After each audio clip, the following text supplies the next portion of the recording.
Good morning, good evening, and good day. Welcome to Attack Power Gaming. Thank you so much for watching. Today, we are going to part 3 of how not to suck at Steel Division 2. And what we're going to be focusing on here is tank combat today and how to actually win some of those tank battles and come out on top when your tanks go against your opponent's tanks. If you enjoy this content, please consider dropping a like and subscribing for more Steel Division and Wargame content. So let's hop right in here today. We're going to be focusing on that tank tab and how to actually destroy your opponent's tanks without losing your own. So the first step to this is understanding the stats, statistics, and abilities of your armor. So let's start with one of the most basic tanks in the game, the Panzer IV Classic Axis tank, available in a lot of different divisions. You can see here how many different divisions they are available in. So there are a few really important stats to take note of when talking about tanks. Now, everything on here is not equally important, and you don't have to worry about every single thing on here. For the most important things, first off is the gun. Okay, how powerful that gun is, both its AP and HE. Realize that this is two different sets of statistics, so when you click on these, you'll see two different sets of statistics. Okay. For tank-on-tank combat, obviously, we are considered about the AP shells, armor-piercing weaponry, okay? The next most important thing is the penetration, and this is really, at its base level, how powerful the gun is. The higher the number, the more armor this gun can pierce, and that means the more enemies that this tank can successfully take on and beat. Okay, the next step is damage, and now this is not really a really important stat to notice because most of the time it's the same, but it is important that you do know that all damage is not equal. Medium tanks and heavy tanks all have 10 health. Now, where is this noted? Nowhere. There's nothing here that says it has 10 health. I'm just telling you the fact of the matter is that this tank has 10 health. In-game, within the system, in the engine of the game considers this a 10 health tank, which means that an AP shell from this tank will do 8 damage if it successfully penetrates the enemy armor. That means if you do the math, you have to make 2 successful hits to kill a tank. So know that. Your tank needs to penetrate the enemy tank 2 times successfully if it has an 8 damage shell. Okay, most of the time for most medium tanks, your shells, for most AP medium tank shells, it's going to do 8 damage. Even heavy tank shells are basically going to do 8 damage. There's a few exceptions for heavy tanks that do 10 for some of your really powerful weapons, but for the most part, it's going to be 8 damage. Your lighter tanks, your APCR shells, they're going to do 4, and that's really important. That's an important difference because that means now it's 3 hits instead of 2. Your next stat is suppression, and this one really doesn't matter a lot. Yes, something with high suppression will suppress your enemies faster, but you'll see that visually in-game, so it's not really a stat you have to worry too much about. Blast is another one. This is just how much area of effect damage it's going to do. It's usually quite low, especially for tanks. It seems really high for this, but if you shoot at 1 infantry squad, it's going to suppress 1 infantry squad for the most part. So these are generally ignored stats. You don't have to care so much about these. Accuracy, obviously an important stat to take note of. Most tanks sit within the 35 to 50% of accuracy, and that does not understand that when the math happens in-game, it's not literally exactly 40% of your shells hit. That's really not what it is. It actually combines with all kinds of other statistics to get that randomized number. So just be aware. But of course, higher accuracy means you're going to hit more often. Range is really important to note. Tanks generally have either 1,000, 1,250, 1,500, 1,750, or at maximum 2,000 meter range. 2,000 meter range is your highest range for heavy tanks, so it's important to know those numbers. Most German tanks, medium tanks, and when I say tanks, we're generally talking medium tanks. Most German armor is around 1,750. A lot of the Allied armor is around 1,500 meters. So that's important to know that difference. German tanks have the advantage at range. Rate of fire, it's not actually 7 rounds per minute. So like in-game, if you just let your tanks shoot each other, they won't fire 7 rounds in 1 minute of game. Again, it's kind of a weird statistic that works out. But of course, again, the higher the rounds per minute, the faster the gun's going to shoot. Then we have our armor. Okay, and the most important one is the front armor. Okay, side and back armor will always be lower than the front armor. Here's the thing: the tank will automatically face towards whatever the most dangerous weapon is. So whatever the most dangerous enemy that is against your tank, it's going to automatically turn towards that. So generally speaking, what you're going to be worried about is that front armor. Now, if you can get a side shot or a back shot by flanking an enemy tank, that's fantastic. That's great. You want that. Obviously, there's less armor on the sides. But when you're considering, hey, can my tank beat this other tank, you're going to consider it from the front, because that's where you're generally going to fight. Top armor you can kind of ignore. Most tanks have strong top armor.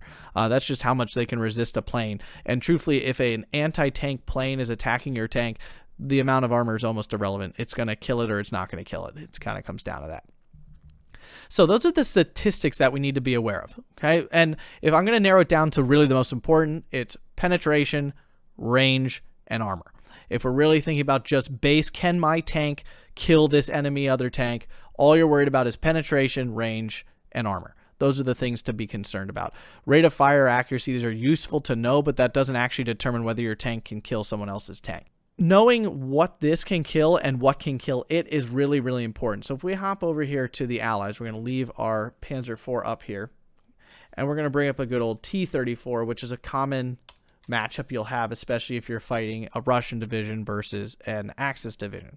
So if we look here, the Russian T-34, we're going to look at those three main stats. It penetrates 100 millimeters, it has a range of 1500, and an armor of 90 millimeters. So if we line those two things up, both of these tanks can kill each other. If we look at it simply, the 100 millimeters of the T-34 can penetrate the 75 millimeters of the Panzer IV. And vice versa, of course, the 135 millimeter gun can pierce the 90 millimeter armor of the T-34.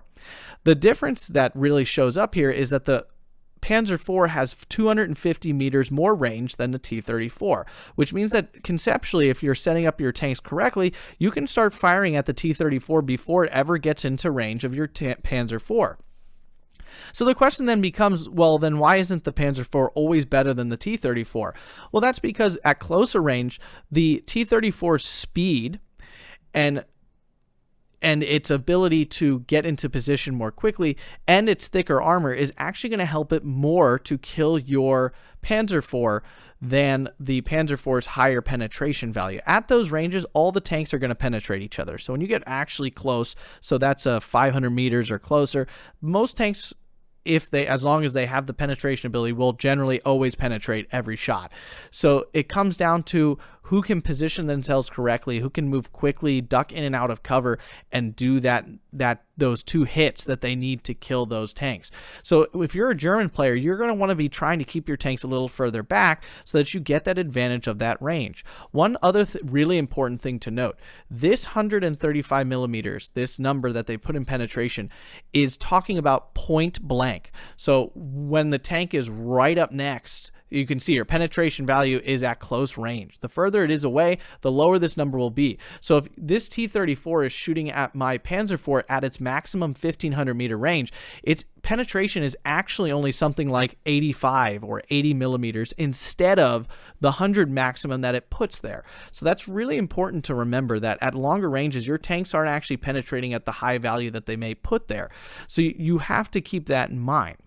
And in my mind, I generally categorize my tanks as close range tanks or longer range tanks. That's generally what I do, at least in my head. It's not connected to the medium tank or heavy tank thing. It's literally just, where does this tank shine? Where does this tank do its best work? For example, and here's the hard part again, is some tanks, they have statistics that you don't see in the numbers. For example, the Sherman. Solid tank, has 100 millimeters of armor, 90 millimeters of penetration. These are all fine. 1500 meter range. Okay, similar to the T-34. Again, the ally armor tends to be a little bit more close range.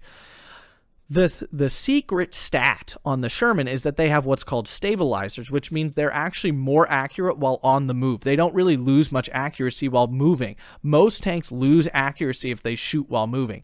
On the other hand, Shermans get this special secret trait that you can only find out if you're on the Discord or if you're really looking into the notes of the game, the patch notes, that these Shermans are going to shoot faster when at closer range and aim more quickly than other tanks. So that gives them a huge advantage at close range, and you're going to find that Sherman dominate a lot of other tanks at closer range.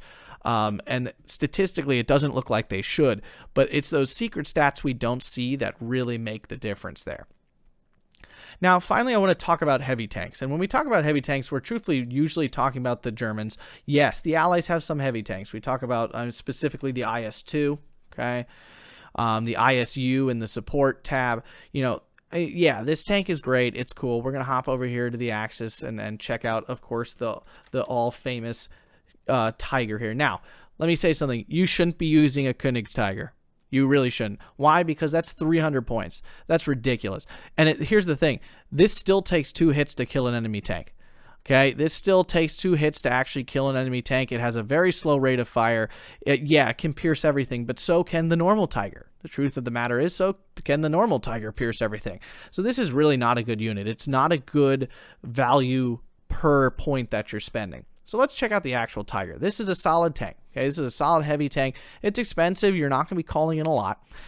How to use this, though? You want this to sit back. This 2,000 meter range, remember, our T-34 had a 1,500 meter range. This gives a lot of time for this Tiger to take shots at that T-34, and most of the time, this will be able to kill it way before that T-34 even fires back. And truthfully, T-34 can't even pierce this 125 millimeter armor, but that's beside the point. That you want to be using this at long range. Tigers and heavy tanks are not things to be driving up to forests. They are not things to be driving through towns to try to capture towns. That's the worst way to use them. What's going to happen is some infantry Panzerfaust or Panzer Schreck or Bazooka is going to one-shot this thing, and that 20-point infantry squad is going to take out your 135-point tank. So do not think if you just call in 3 heavy tanks and some light tanks or medium tanks and drive them into a town, you're just going to wreck and clean up. You're actually just going to get destroyed. If the opponent has any anti-infantry, any anti-tank infantry at all, your tanks are all going to die. And I can promise you they're not going to kill those infantry very fast. So when you're thinking of your tanks, think of them more as support weapons and anti-armor and vehicle weapons, not as infantry killers. These really aren't for killing infantry. Yes, they'll do it after a while, but it's going to take 6, 7, 8 shots of HE shells to actually kill an infantry squad. So this is really not their use. Their use is for killing enemy armor and then suppressing and supporting your troops with their machine guns, especially heavy tanks. Heavy tanks are not, you want to put them, you know, in some light forest far away from the enemy, that they can cover a large open ground and that the enemy has to work their way towards them to get them. And also then you need to pay attention to them, because what a skilled player will do against a Tiger or something super heavy like a Königstiger and IS-2 is they're going to just artillery it, or they're going to bomb it with a plane until it just dies. Understand that your tanks can die from HE. If they take enough high explosive damage, they will just simply die. Remember that 10 health. That health does get ticked down every time something explodes on your tank. You may not notice it at first, and all of a sudden your tank's going to die from a dinky little mortar shell or from like a little like weak medium tank that shouldn't be able to kill this heavy tank. It's because it's taken HE damage. So keep that in mind. If you're running into a tank that's way out of your league to kill, you don't have the AP power to kill it, you can kill it by bombing it. You can kill it by dropping mortars on it. You can kill it by hitting it with artillery and such. You can even kill it by hitting it with enough support weapons and other things. Again, it's the long way to do it. It's not an effective way to kill them, but it can be a very useful and important way to get around these heavy tanks, which is why heavy tanks aren't used very often. I do not suggest you use these aggressively. These are something to have a card or 2 in your deck and use sparingly when the situation is appropriate. Open ground, places, areas that you can cover with a singular tank that can beat all the enemy armor. This is not for pushing. Heavy tanks are not for pushing and heading assaults. That's not how they're designed. That's not what they work for. They're for supporting and killing enemy armor. So these are some tips and tricks for using your tanks more effectively. If you follow these, you definitely will find that your tanks will survive longer and be more effective. I hope this was helpful. If you enjoyed the video, please drop a like and consider subscribing for more Steel Division and war game and military sim content. Thank you for watching and have a great day.